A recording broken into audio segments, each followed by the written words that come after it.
We're going to get started. I think I can see this without my glasses, because I can't see you with my glasses on, so we're going to work this out. All right, so it's super fun to celebrate this big milestone for Gideon, because in some ways, we can clap.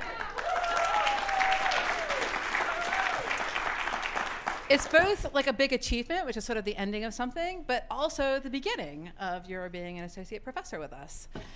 Gideon started his career in EEB in 2022. He was an assistant professor before that at Michigan State University, where he quickly established himself as a creative scientist and a fantastic community member. And I know that because I asked people at Michigan State before he came here, because we're not going to just let Gideon in here without having people say he's amazing.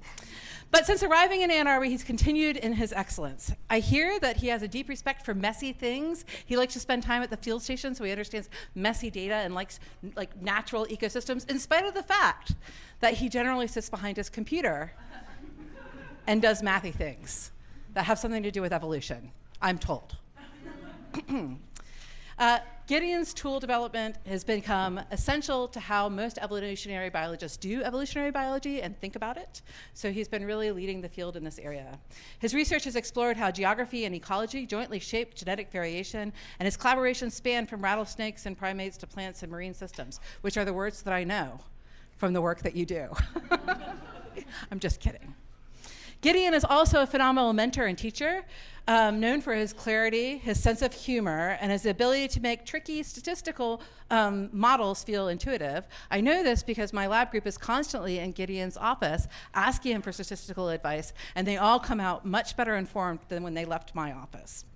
He works to make our department better through serving as on our executive committee, as well as directing our Frontiers Masters program and creating the Careers Beyond Academia program that has quickly become a highlight of our PhD student training program.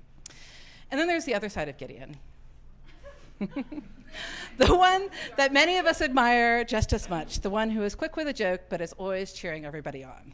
Today we're going to celebrate not just a tenure milestone, but the addition of a new associate professor who is creative, collegial, and will continue to have far-reaching impacts as a scientist and a mentor in our department. Gid gave an incredible talk at UMBS, I think last summer, the summer before last. It was amazing. It was cram-packed, and it went over. And yet I had people come up to me afterward and be like, I could have listened to him for another hour. It was that exciting. So please join me in congratulating Gideon and welcoming him to share a few words about his journey and what's next.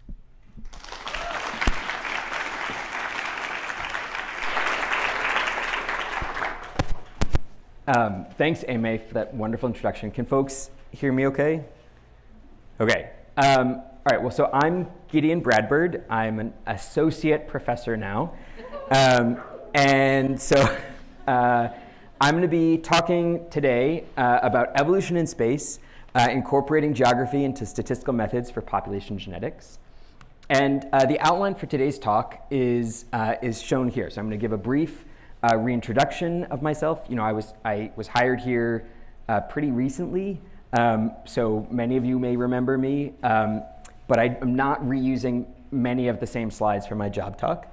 And then I'll be talking about my research motivation and then walking through 3 quick vignettes that sort of capture the spirit of my research program. There's a lot of stuff I don't have time to talk about and fit into this.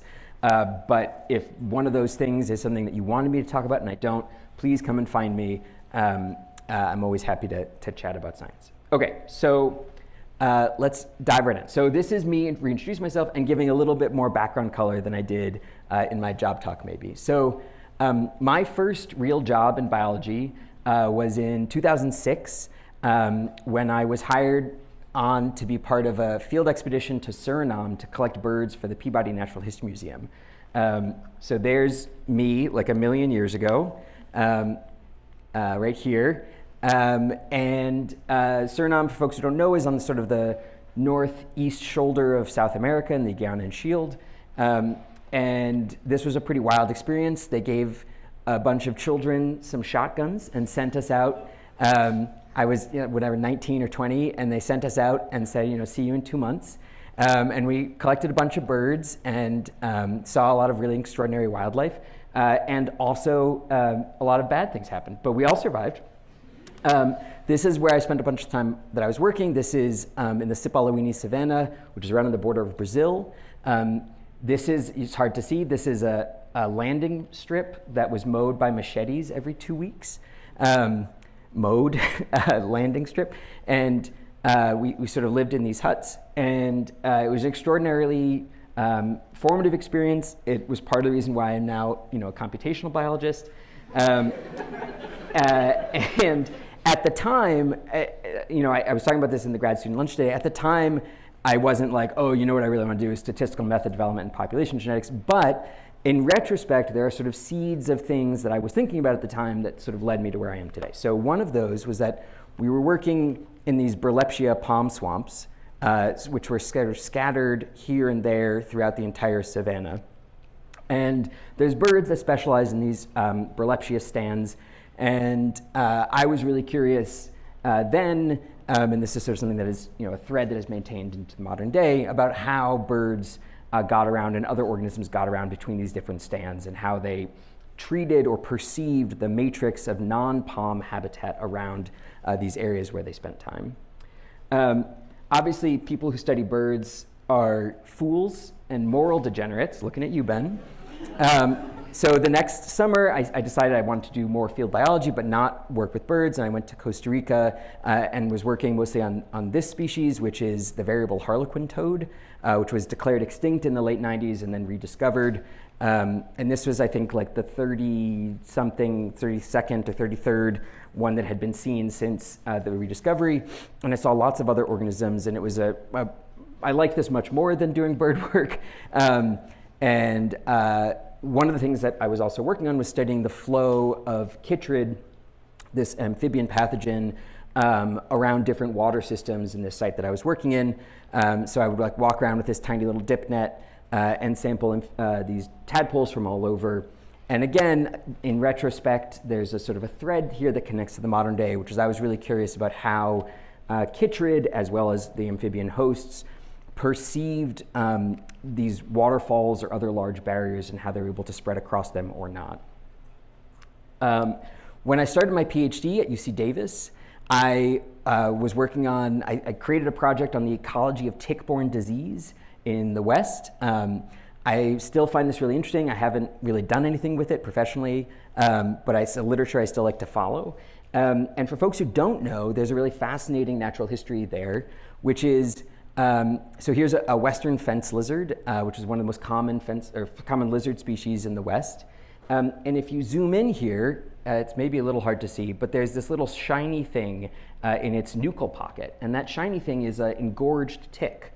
And in fact, ticks love to parasitize lizards in the West. It doesn't happen much in the East, in part because the lizard species we have here don't have the same type of mucronate scales that make good sort of tick homes, and maybe other reasons as well that we don't know as much about. But you'll often find lizards that are really heavily parasitized by larval and nymphal ticks. Here's a picture of a northern alligator lizard, just chock full of ticks in the armpit, all along the inguinal fold, and then up into the ear. And there's a really interesting natural history tidbit, which is that the blood of the western fence lizard is actually borreliocidal, meaning that it kills the bacterium that vectors Lyme disease, or that is the etiological agent of Lyme disease. And it's one of the reasons why people think it's possible that Lyme disease prevalence is so much lower in the West than in the East, is because so many ticks are taking the blood meals from these lizards, which can actively purge a tick that is infected with Lyme of the Lyme during the course of the blood meal, which is really neat. Again, I had a whole field biology project. I drove around California for 2 years, just collecting ticks and lizards and trapping small mammals. But in retrospect, a thread that came out of that is that I was really interested in the population structure of these ticks and how they were related to each other as a function of whether or not they were on the same host or different host, and whether they were near to each other in geographic space or far away. And this gave rise to, while I was sort of simulating data to prepare for my quals to answer questions about how I would analyze the data I'd be generating, this gave rise to my first statistical method, which was called Bedazzle. which stands for Bayesian estimation of differentiation in alleles by spatial structure and local ecology. And this was a statistical method for analyzing precisely this type of data of the relative contribution of being on the same or different host or same or different environment compared to near or far away in space. And so that's a very brief sort of origin story. And then once I published Bedazzle, I was like, okay, I really like this. I'm going to keep doing this. And continue to work in the field of statistical method development in spatial population genetics. So that's a brief reintroduction. That's who I am and a little bit of how I got here. And I'm going to dive now into more of the spatial stuff and why I think it's important, or at the very least interesting. So population genetics, like many other disciplines, has three main fields. There's the theoretical field, the statistical field, and the empirical field. And each of those is shaped by or informed by the other, right? So we collect data to address interesting theoretical questions. We develop theory to explain empirical findings. We develop methods to test predictions from theory on empirical data, right? And each of these is both informed by but also constrained by the other two. So if we have a specific way of collecting data, that often informs the type of theory and methods we're developing. And conversely, if we have a specific set of methods or a specific body of theory, we often collect data in line with those expectations. So there's a really clear example of how this works in population genetics. The first molecular measurements of genetic variation weren't made until 1966, well after the vast majority of the body of popgen theory had already been established.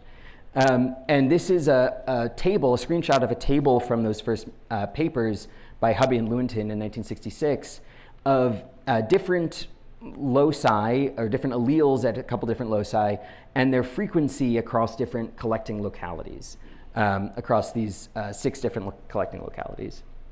All right, so that was in 1966. Fast forward, 40 years, close to 50 years, and the International HapMap project came out. So this was a large-scale sequencing effort focused on describing human genomic variation. And although the scale of the data was vastly different, right? A human genome is around 3 billion base pairs. You certainly couldn't put that in a table in a paper like you could for Hubby and Lewontin. The main structure of the data collection is actually strikingly similar, right? It's a large amount of data collected from a small number of locations that are each analyzed in isolation from each other, as if they were independent entities. And I call this, the blueberry muffin model of population genetics, right? The sample locations are the blueberries, and they're big, and there's not a lot of them. And I would say historically, there was a strong concordance between theory, methods, and data in this blueberry muffin world, right? We're calculating FST we're developing the island model or a stepping stone model at most to describe variation that's partitioned between these discrete locations, and we're sampling in a way that's very evocative of flies in a vial, right? We have these discrete things that we can sort of analyze in isolation from each other. The sequencing revolution, so the democratization of sequencing power, has really changed a lot of that. So I think now empirical population genetics is driving development or spurring development in the other 2 subfields. And the reason is that we can just sequence so many more individuals so much more cheaply that it's changing the way people sample. So as an example, here's a screenshot of the Wild Mouse Genome Project. So this is an initiative that I'm a part of that is developing a coherent set of genome sequences for about 1,000 wild-caught house mice. And look at the sampling, right? This is not anything like your grandma's sampling. This is scattered all across space. There's some areas that are more intensively studied, but there's mice from basically all over the world. And I think of this as being like a poppy seed muffin, right? There's a much larger number of localities, which are the poppy seeds, and they're spread more evenly. And because they're spread in a way that allows us to sort of analyze things at the individual level, we also have to think about the matrix of the muffin, right? Like the background muffin and what it means to these poppy seeds. So this is basically my research program, is how do we do population genetics in this world that is becoming a poppy seed muffin world? And specifically, how do we get our statistical approaches and our theoretical body of work to catch up to where the data are or are going. And a big part of that is incorporating geography into methods for the analysis of population genetic data. And the reason that it's important to do that, the reason that we can't analyze each of these poppy seeds in isolation from one another, is that they depend on one another. They are statistically non-independent, and the nature of their relationship is itself really informative about processes and patterns that we care about. And the most common pattern that we see is one called isolation by distance, which was first described by Sewell Wright and Gustav Maleko in the mid to late 1940s, but is best summed up by the first law of geography, which is everything is related to everything else, but near things are more related than distant things. And this is a startlingly ubiquitous pattern across species, across sampling localities. We see this show up again and again. And one of the reasons it shows up so frequently is that the requirements for it to be generated are very low. So basically all you need is spatially limited dispersal and spatially limited mating opportunities. So what does that look like? Well, imagine we have some landscape in this square and a bunch of individuals shown here as these little gray dots. And we can think about a focal individual, which is shown in this bright red. So that focal individual has two parents, and here those two parents are. And if we assume, right, that mating is spatially limited and that dispersal is spatially limited, we expect that individual to be close to its parents and for its parents to be close to each other, right? And as we play that process out farther back in time, we can track the spread of this individual's pedigree across space through time. And we see that as we go farther back in time, right, the spatial spread of its pedigree grows, it increases, but we're always sort of subscribing to this rule or holding to this rule where parents have to be close and kids are often close to their parents. So here's sort of this is I think 9 or 10 generations. Here's what it looks like with the vertical axis as time, right? So this is the present and this is going up into the past. And we can track the spread of this individual's pedigree back across time through space in this spatially autocorrelated way. Okay, so now that I've sort of oriented you to these graphs, imagine we have a situation where here's me in the present and here are all of my pedigree ancestors, and here's you, and you occur far away from me in space in the modern day. And as a result, right, it takes a long time for the cloud of our pedigrees, the spatial area where our pedigrees occupy, to actually overlap. And in fact, we don't overlap until this point right here, where we first have an individual who appears in both of our pedigrees.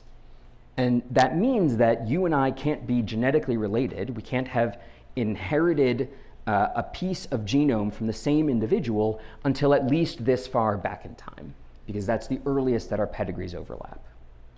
And in contrast, let's imagine some Joe. Joe is close to you in space, and as a result, Joe's pedigree overlaps with yours much more quickly, right? Much faster back as we go back in time. And as a result, you are more likely to be more closely related to Joe than you are to me. And this gives rise to this pattern of isolation by distance. Okay, so this is a really important pattern. It's really interesting to study. I'll talk for the remainder of the talk about things we can learn from this pattern and also ways that we can use this pattern to power our inferences across evolutionary biology. Okay, so I'll start with sort of building off of this pedigree in space and time and talk about a project that just recently came out. So, right, so as I just said, right, each of us has two biological parents, and each of them has two biological parents. And if we play that process out, right, we rapidly grow the number of pedigree ancestors that we have. And that formula is 2 to the n generations ago. And so we only have to go a relatively small number of generations back before the number of our pedigree ancestors grows very large. And if we take this to an extreme, right, about 30 generations ago, we have a number of pedigree ancestors, or predicted number of pedigree ancestors, that is greater than the total number of humans that have ever lived, right, over 100 trillion. And we know that not only has there never been a point in time at which that many individuals existed, but also that's more individuals than have ever existed in the entire history of our species. And this gives rise to, this phenomenon is called genealogical blow-up. And there's some interesting consequences, one of which is that we're all technically inbred in the sense that we have fewer pedigree ancestors in actuality than would be predicted by this 2 to the n rule. But the other thing is this phenomenon of pedigree collapse, which is that we are all very, very closely related to each other via our pedigrees. So the expected time to a most recent shared pedigree ancestor grows with log base 2 of the population size generations ago. So even with a theoretical population size of, this is 10 million, this is, I think this goes all the way out to like 100 million, the expected TMRCA is only about like 800 years, which is pretty striking. This isn't an idealized population, so-called Wright-Fisher model, in which there's no spatial structure or anything else.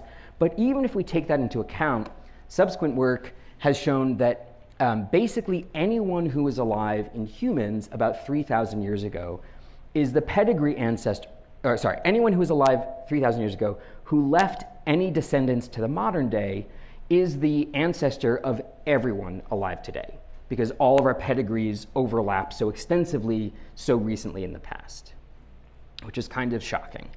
And this holds even for the 2 most geographically far-flung individuals you could pick today.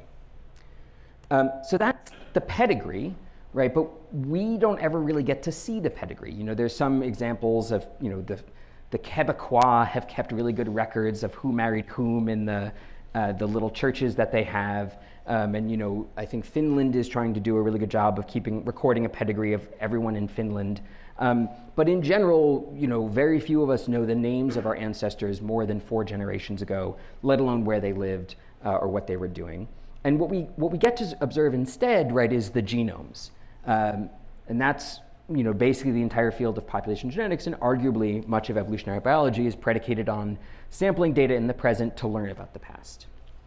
So here I have a focal individual who's a diploid, meaning they have 2 copies of this chromosome shown in red. And what I'm doing here is I'm painting this individual's parents' chromosomes with the color of our focal individual. So this individual inherits 1 chromosome from each parent. Its parent on the left inherits that chromosome in its entirety without a recombination event. On the right, there is a recombination event, so it gets a big chunk of this left chromosome, a little bit of the right chromosome, and then just a tiny bit of the left chromosome again, right? So we can continue this process. It gets harder to see, but here, we're going back to the grandparents, and we can see already we have a grandparent who has contributed no genome to the modern day individual, right? This is unlikely with a full genome over this time scale, but in fact, we only have to go back in humans about 13 generations before there's greater than a 90% chance that a pedigree ancestor contributes no genome to you in the modern day. So they're a pedigree ancestor, but they're not really a genetic relative. So here I'm tracing this focal individual's genome back in time, and I can continue this process. It gets harder and harder to see, but you see the genome gets spread out generally in smaller chunks across a larger number of individuals. And now, right, let's say this is me and this is you. We can do the same process and identify the shared pedigree ancestors from whom we have co-inherited bits of our genome, right? These are our genetic relatives, and I can find them by looking at pieces of genome in me that match pieces of genome in you, and that allows me to learn about how long ago we share an ancestor. And the formal structure for describing this, the relatedness between a set of samples at every position along the genome, is called an ancestral recombination graph. So this is a picture of it here, right? You can see a pedigree, which is all these squares and circles. And embedded within the pedigree is this ancestral recombination graph, or this ARG, which shows how individuals are related to one another at every position in the genome. It's it's been a theoretical concept for a long time, since about the 1980s. But in the last decade or so, there's been huge strides in inferring empirical ARGs from genomic data. And it's sort of difficult to wrap your noggin around this because it's got these weird loops, and there's all these different colors and what's going on. If you're curious about it, we wrote a review paper about it. My PhD student Alex Zelansky and my former postdoc Mike Grundler led this work. But an easier way to visualize it is to think about it as a sequence of local trees, describing the relatedness between your sets of samples, A, B, C, and D, along different chunks of the genome. So in chunk 1, B is sister to C, D is the outgroup to those, and A is the outgroup to all of those. And that topology, as well as in theory, the branch lengths can change as we march along the genome due to recombination events that change the pattern of inheritance. So here's a plug for that paper if you're interested. This was the paper that we wished we had access to when we started working with ARGs. It's like a gentle introduction to ARGs, which I found very helpful to read, even though I was a part of writing it.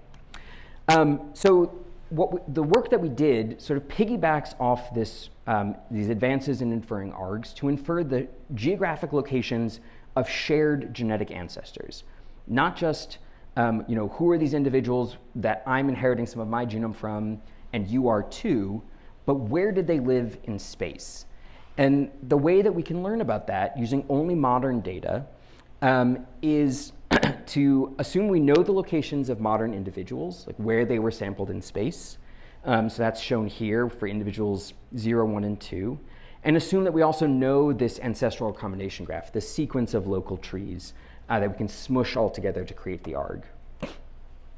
What Mike did is come up with a way of describing minimum dispersal distances or minimum dispersal surfaces that basically use the principle of parsimony in continuous space to identify the location of shared genetic ancestors that minimizes the overall amount of movement that we have to invoke to explain the distribution of individuals we see today.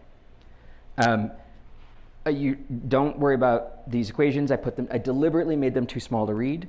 But if you're interested, this paper just came out this past year, and we talked through it in great depth. But briefly, here's how it works. So imagine we have some landscape, and for convenience, I've sort of discretized this space into a bunch of hexes, and we've sampled individuals at each of these circles in the hexes. This is in Africa and Eurasia. So what we do is we say that there's some cost for a lineage to disperse to a neighboring hexagon, and you can only disperse to your neighbors. And using that, as well as the pattern of relatedness across all the trees, we can infer the location of this little cue ball, this focal individual. We can infer the location of its ancestors back across space through time. And redder colors mean sort of less costly. You can think about it kind of like more likely, although it's not technically a likelihood-based framework. So this is just showing how we go about choosing the locations for these shared ancestors. And this method works surprisingly well. So here's some data showing the accuracy of, or the location error of ancestors as a function of their age. And you can see for the recent past, these are from simulations.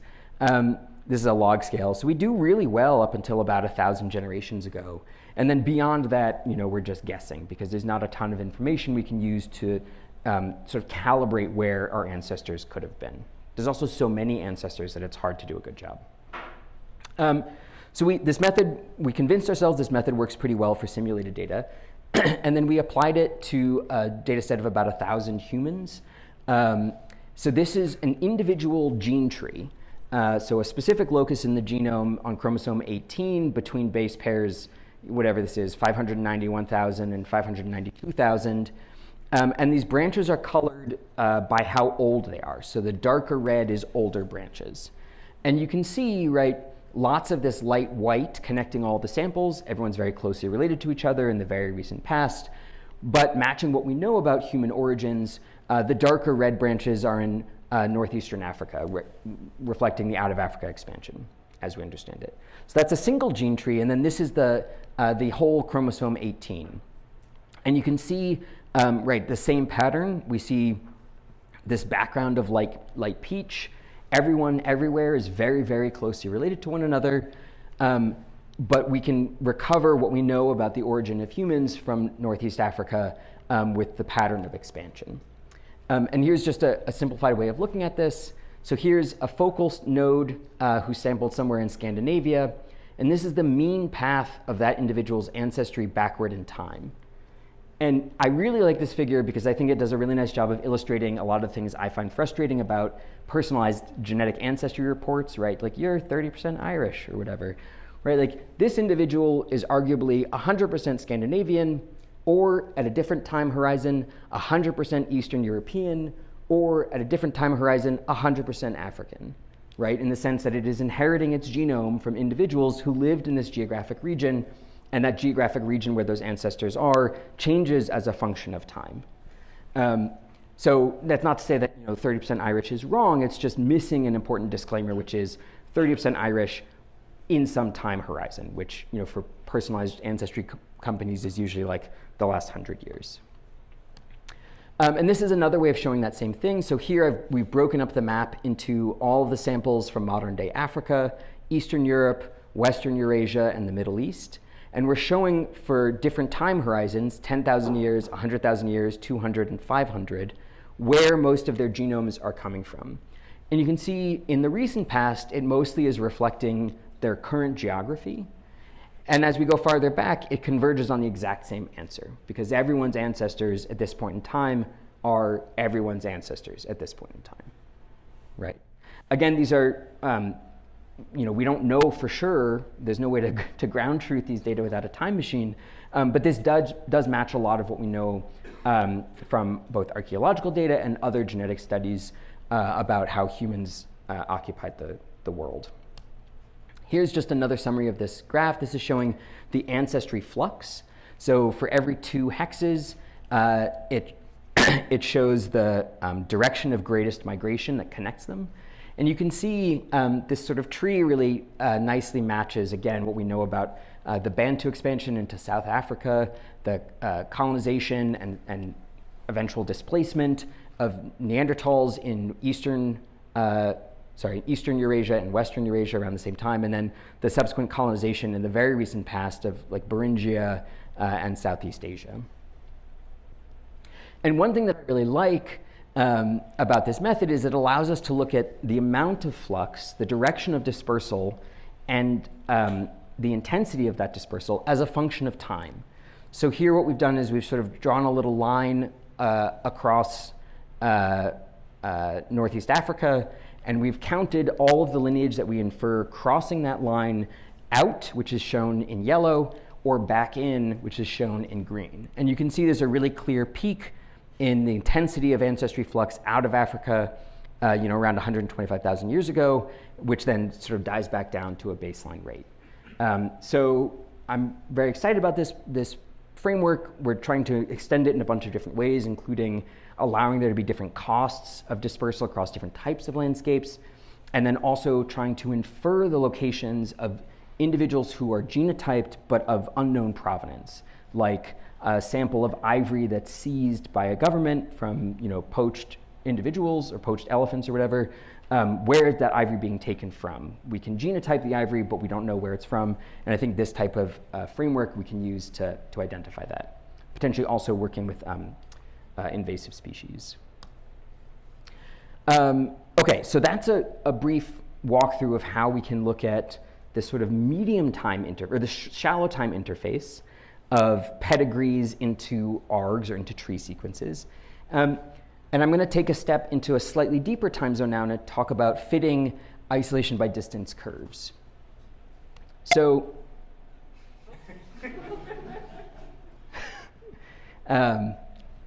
okay.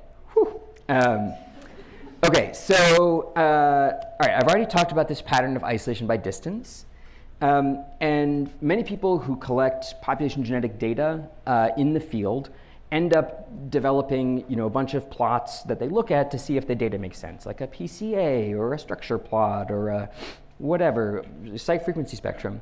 And one of the ones that's often generated is something called an isolation by distance plot, which looks at pairwise genetic distance against pairwise geographic distance. And you expect to see a pattern in which, in this case, this is 1 minus pairwise pi, so it's a measure of pairwise genetic similarity. And we expect to see a pattern if isolation by distance is the rule, where that relatedness decays with distance, right? The farther away you are, the less likely you are to be related to each other. And it's not a deterministic pattern, right? It's as Aimee said, right? It's biology, so it's often very messy or very noisy. And you can see there's lots of spread. But here's an example of this type of plot shown for clownfish from the Red Sea. And this is showing how relatedness between individual clownfish decays as a function of the distance between them in the sea. And one thing that my former postdoc, Zach Hancock, and I had noticed in looking at these patterns is that they sort of tend to reflect two separate timescales. So one is the very recent past. This is just looking at an example gene tree in Z space plotted into XY space at the tips. There's this mess at the present, which is these very rapid coalescences between individuals who tend to be closely adjacent to each other. And then farther back in time, the process sort of becomes aspatial, right? We sort of don't see coalescences that reflect proximity in geographic space. Instead, we just see coalescences happening kind of willy-nilly. And it turns out that there's a formal theoretical framework for studying this called a separation of timescales that folks worked out in the early 2000s, in which we expect to see a pattern of isolation by distance where nearby individuals are closely related to each other over recent timescales. And then once you get far enough away, it kind of doesn't matter how much farther away you are. You're never going to be not related to each other. You'll just sort of decay to some minimum level. That's a function of dispersal and the geography of your range and population density. And it turns out we can model this. We can describe the probability that a pair of samples, I and J, have inherited a part of their genome identically by descent, so from the same shared pedigree ancestor. And this math was worked out in the 40s by Sewell Wright and Gustav Maleko, and then extended extensively in the 2000s, especially by Nick Barton. And it turns out that there's a theoretical shape that we expect, which is a modified Bessel function of the second kind with a couple parameters. And those parameters include pairwise geographic distance between samples I and J here, as well as this denominator, which is Wright's neighborhood size. So Wright's neighborhood size, pi here is like the mathematical constant. And this is rho is the population density, and sigma is the dispersal distance. So Wright's neighborhood size is just a density times an area, and it's the number of individuals in a geographic region that you can kind of think about as being local. Like, you don't have to worry about how far individuals are from each other within this region. They're all basically local to one another. And the number of individuals in that local region is a really important parameter in spatial population genetics, and it has its own name, Wright's neighborhood size.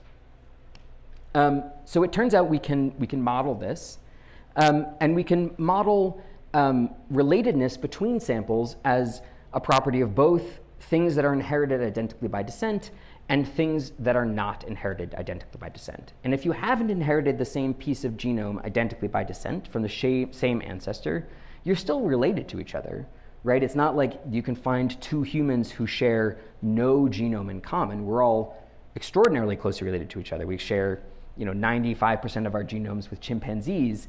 Any two humans share over 99.9% of their genome identically, right? It's just not all that's inherited through the same specific pedigree ancestors. It's just sort of this background relatedness shaped by the fact that we are all, in general, pretty closely related.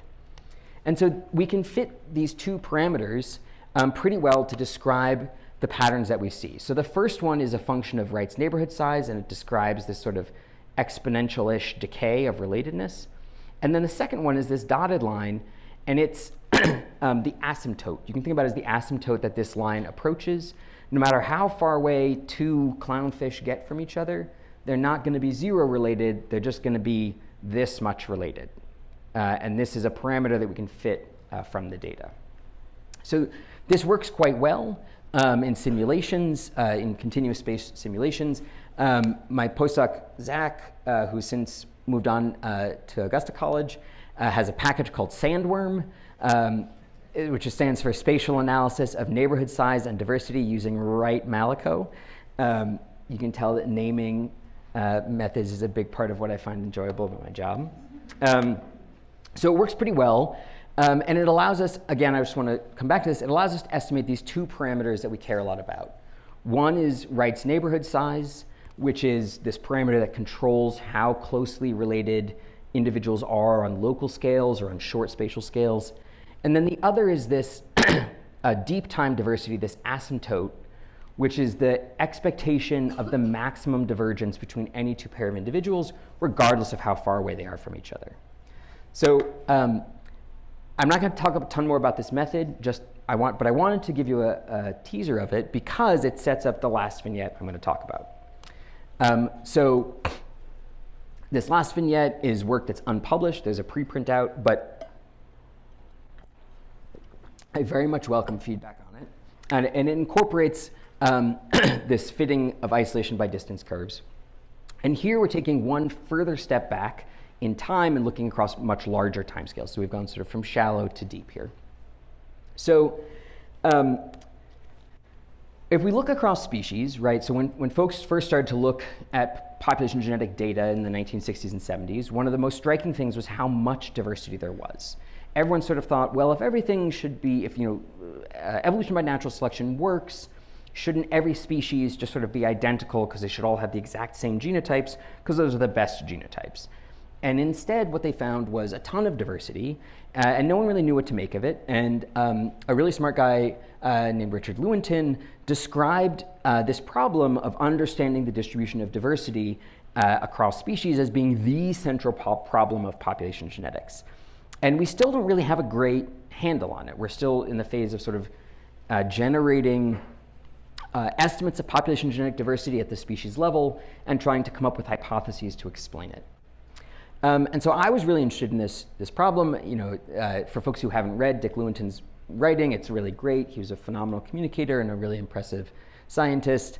And so I was really interested in this problem, and I wanted to work on it in a context that had some conservation application. So I wanted to focus on oceans.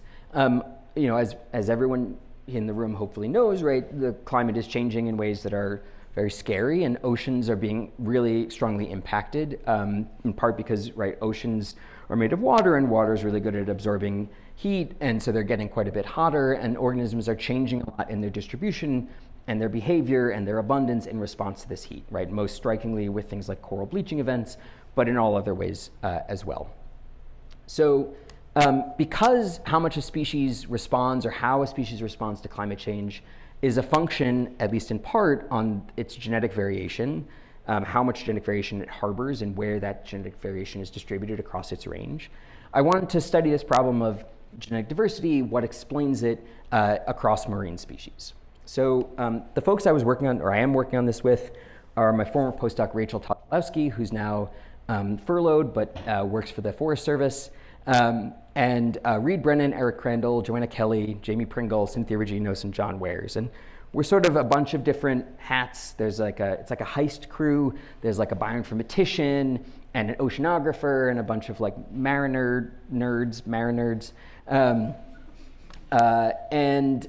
We all got together and we thought, okay, let's say we had a bunch of data on the amount of genetic diversity within a species across a bunch of different marine species. What do we think should predict the amount of genetic diversity that we see? And the factors that we came up with were the census size, right? The more individuals there are, the higher the diversity should be. How much population structure there is. Population structure should decrease the amount of variation within a specific location, but increase it across the entire species range. So you can think about that as like, if you imagine that this room is a species range, if there's a lot of structure, like everyone has their own little table and there's not a lot of movement between tables, each table won't have a lot of genetic diversity, but across the entire room will have more than if all of you were switching tables all the time. I would also find that distracting. The ability to avoid bottlenecks, right? A big population contraction, which we would call a bottleneck, should really decrease the overall amount of genetic diversity that we see in the species. And related, right, the ability to either to reduce the severity of bottlenecks, either by limiting the size or the area of impact of bottlenecks, right? Like only this table in the front gets wiped out by the meteor and everyone else is fine, or recovering quickly from a bottleneck, right? Like you guys are able to go to the table over there and then come right back. So these are the factors that we think should increase the genetic diversity within a species.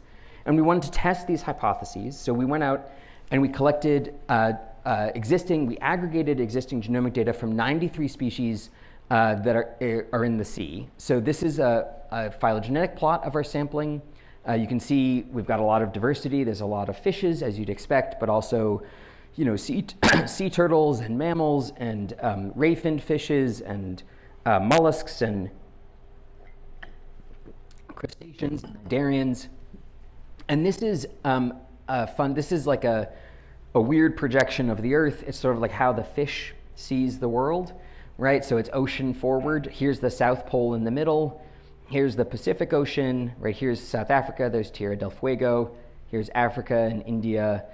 Here's Australia. So here's the Atlantic along here and the Pacific here. And each of these dots is an individual from a data set that has genomic data associated with it.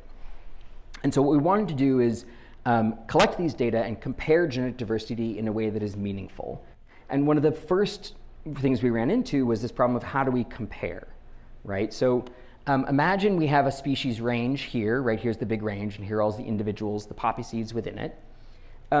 The size of the area of that range that we've sampled should be a really strong predictor of how closely related individuals or how much genetic diversity we see because individuals are closely related over small spatial scales, right?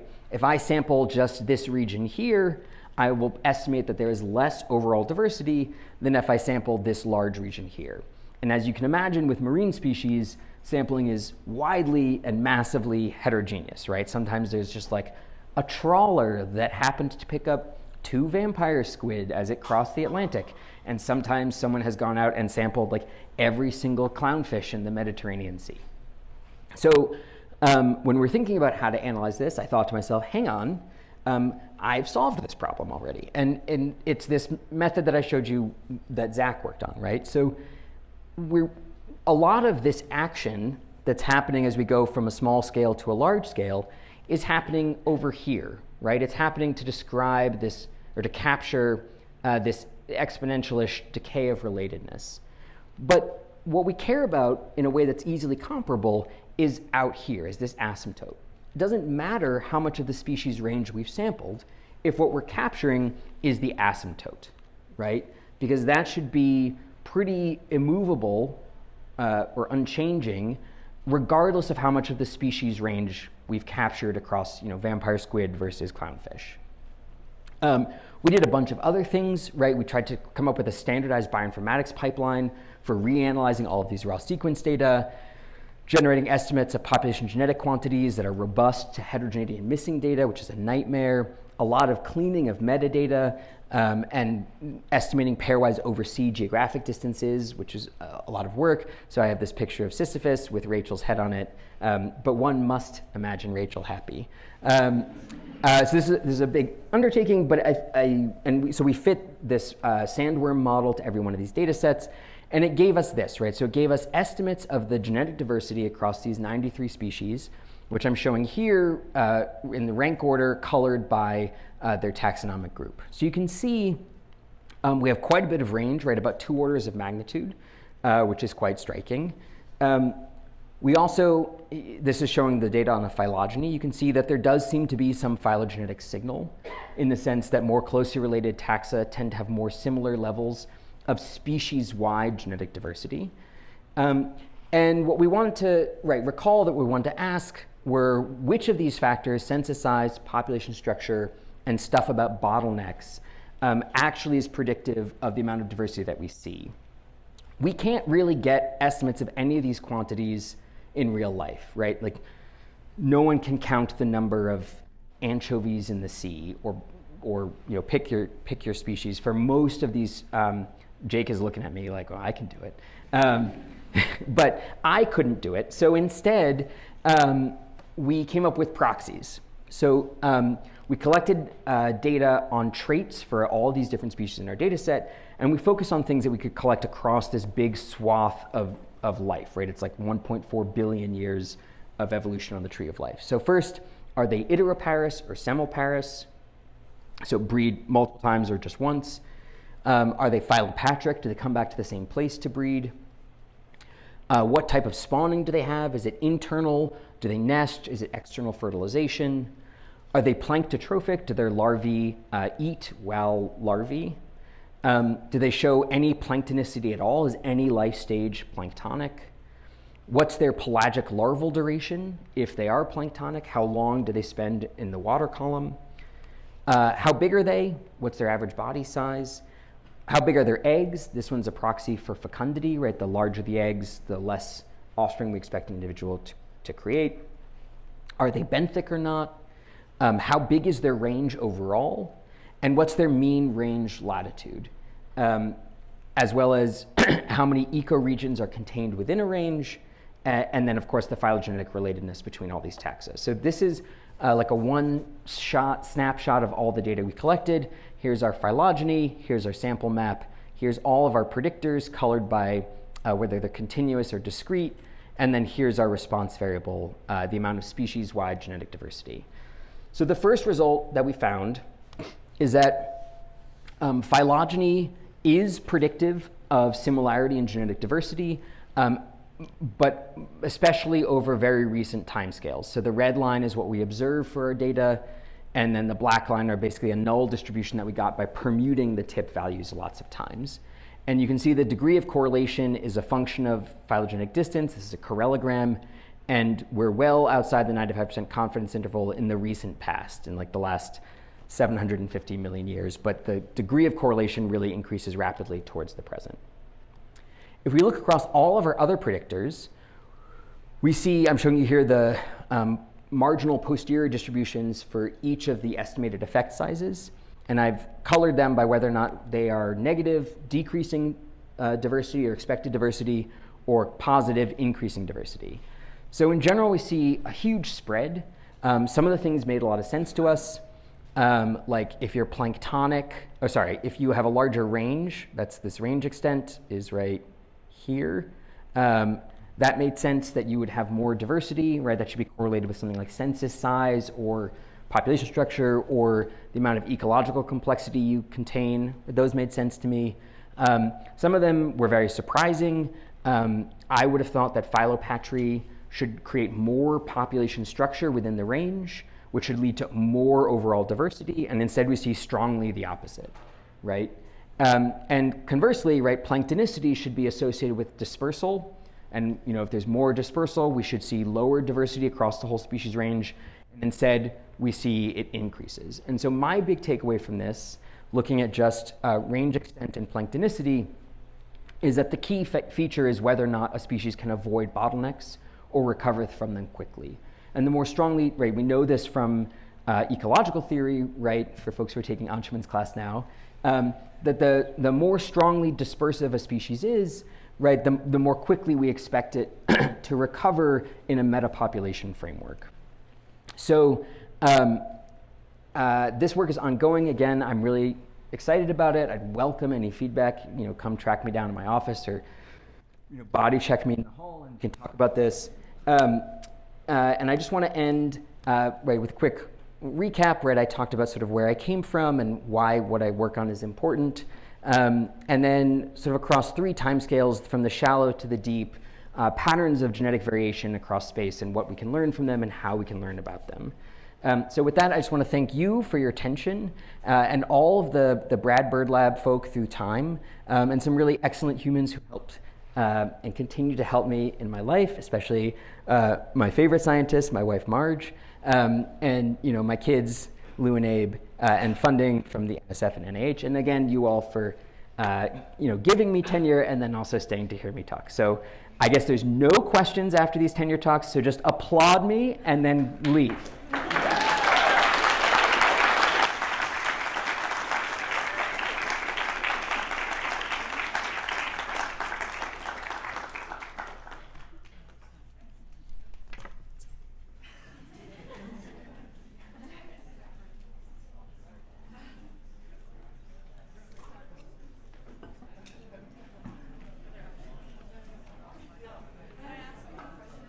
No, there's no questions. I do have a question though, actually. So I was curious for the first vignette, the one where you show like the cue ball and going back in ancestry, like in time and space, and I think red colored meant that dispersal, red color was more likely to have been from there. right. But then you mentioned something about how like the more red the space was, like less dispersal constraints probably. Or did I hear that wrong? Maybe you heard that right. Okay, but then you mentioned how you were thinking about in the future including dispersal, like different Yes. dispersal factors. Yes. For In the model. yes. Yes. How do you plan on doing that when you're looking at such wide geographic? Like, what are you So picturing as like things big that are things, limited? like the Himalayan mountain. Okay, so like big Big things. big things. Okay. Very interesting. You made me actually like evolution. Wow. Wow. High praise. I have a small question about your method of inferring the migration history of humans. Yeah. So it's very interesting and useful, and I wonder how many samples do you need for each local population to have a good inference? Just one. Just one individual. Yeah. That's amazing. Yeah. So you basically can. So what makes it more powerful is you collect as many places as possible. Yeah, and then you have to have an inferred and ancestral combination. So you have whole genome data, and you have lots of different information. Okay, so you don't require like, for example, I don't know how many individual HapMap have or 1,000 genome for their. This was 1,000 genomes. 1,000 genomes. Yeah. So you actually don't need that many individuals. That's amazing. Yeah, thanks. So I don't know what to say, but can I just say that my undergrad project, our huge part of my undergrad project was ancestral recombination graph. Oh, cool. And I only just realized it came from your lab. Was from my lab? Sorry, I meant the paper, the era of the ARG. Oh, you read that paper? Of course I did. Oh, fun. ARG was a huge part of my undergrad project, and I just realized it came from you. But this is so cool. I'm so I just want to tell you how much I love that paper. Oh, thanks so much. That's really nice. I'm glad I could be of help. That's awesome. Yeah. I like your earrings. Thank you. Yeah. It's something that exists around the space station, and I've been discussing what we're going to do, but I'm like a huge fan of PopGen and bioinformatics, so I'm really hoping they should let me go into it. For sure, yeah. Yeah, awesome. See ya.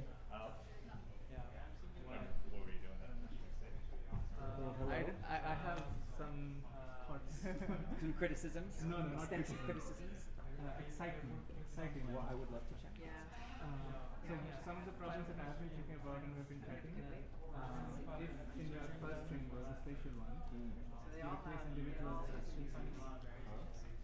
It solves like some of the, because some of the other dispersal models are too constrained and like don't take into account like, and they're also like single point like things. So I think you could solve that, but like then I have questions about how to implement it. Okay. But I think like that would be really cool. Do you work with like broader data? Or does it have So the issue with using phylogenies is that you only have one, right? So with an ancestral combination graph, you could have tens of thousands of local trees, and each of them is telling you something a little bit different. Yeah. But they all contain information Good to see you. about locations and other different. No, but then you can think about like each species. You heard no questions, right? You guys heard no question. You heard that there was No, this is no not a question. We're changing his thing from individual. We can talk about Yeah, it. let's talk exchange about ideas? Yeah. Yes. Can I exchange ideas with you? I would love that. Poor Gideon. Yeah. No, I have to get home to my kids today. But yeah, I would love to meet you. I'll come invade your home. I can't wait. I can't wait. Yeah, you know where I It's true, you live. literally are right around the corner. Just real quick. Yeah. Okay, I think I need to talk some. Yeah. Yeah. Yeah, yeah. I didn't even Yep. know that. I would love to. She asked March. Yeah. And I Yeah, was so like, but like you're just taking my class. I mean, I can write all these things. Fourth bullet point But yeah, I think was like, basically that you does that use sound okay? I made like some a- smaller a changes. nugget Yeah, and a totally. sieve. Right. Yeah. Like I said, I've had students who have these, and once you get them and once you don't, There's there's no. no, I have no idea. Yeah, I mean, I Yeah. basically talked a little bit about. I mean, in this case, there's a theoretical for, expectation like, broader based impact off of a little bit more. PopGen And then, space so that's models. kind of like a little bit about research and that she has past It's experience yeah, in like that's right. areas. Yeah. Okay, I'll then send it. Yeah. I'll But it's a send pain it. in the ass to fit because the Bessel function is like. That sounds very familiar. Yeah. Congrats, Gideon. Thanks. I guess I'm seeing you for the first time since you got the like in person. I know, he's like